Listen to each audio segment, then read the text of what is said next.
মূল্য নেই।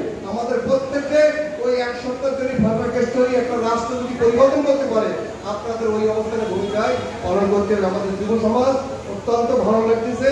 আর শিক্ষা প্রতিষ্ঠানে আপনারা হাত দেন, আপনারা ছাত্র ছাত্রী, আপনারা দেখবেন একটা প্রতিষ্ঠানে এই সেশন বিভিন্ন বছরে টাকা নেয়, ছাড়ে না।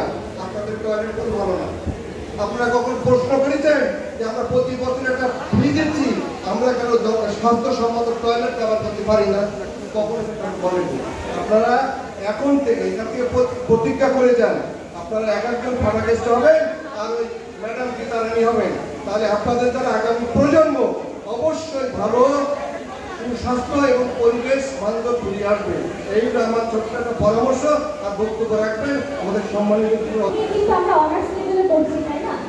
আমরা প্রতিনিয়ত অনেক ধরনের গবেষণা করছি এই ধরনের প্রান্তিক জনগোষ্ঠীকে নিয়ে, কিন্তু এই গবেষণাগুলো কি আসলে কোনো ধরনের কোনো ইমপ্লিমেন্টেশনে যাচ্ছে?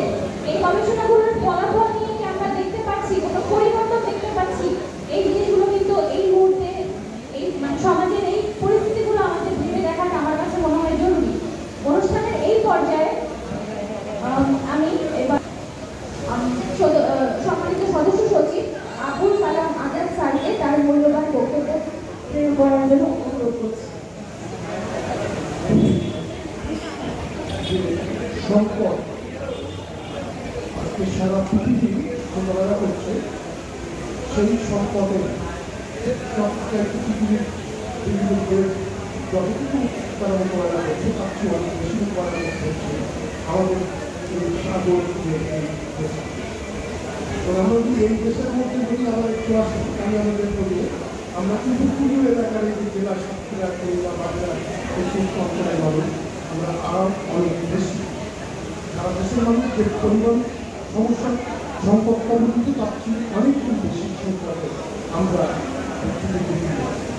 আজকে এই হাতিটারা হয়তো তারা এই সাক্ষাতে জন্মগ্রহণ করেছে, তারা হয়তো ওই বিপুল থেকেই ওই সংগ্রহ থেকেই তারা কিন্তু তারা কিন্তু আসলে বিভিন্ন কারণে আজকে বিভিন্ন সময় বিভিন্ন জড়িত কারণেই কিন্তু তারা আজকে এখান থেকে কেউ অস্থায়ীভাবে কেউ স্থায়ীভাবে এলাকা থাকতে বাধ্য হচ্ছে।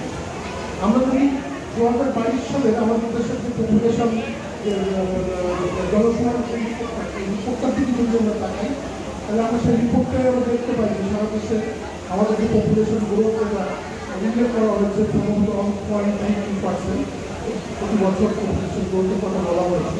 কিন্তু আমাদের বিভিন্ন এলাকায় যদি আমরা দেখি যে এই এলাকায় কিন্তু সারা দেশে যে 1.50% কথা বলা হয়েছে, সেটা কিন্তু আমাদের এই অঞ্চলের ক্ষেত্রে কিন্তু আসলে সেটা কিন্তু এরকম একটি জায়গায় প্রায় অর্ধেক মানুষ যাদেরকে এই এলাকা থেকে স্থায়ীভাবে বাস্তবিক শুরু হচ্ছে তারা বিভিন্ন জায়গায় চলে যেতে এই সংকট কতগুলো সমস্যা তৈরি করছে সেগুলো আমরা জানি। আমরা এখন এই শহরে ভর্তি করেছি আসলে এই শহরটাই কিন্তু একটা ভর্তি শহর। আজকে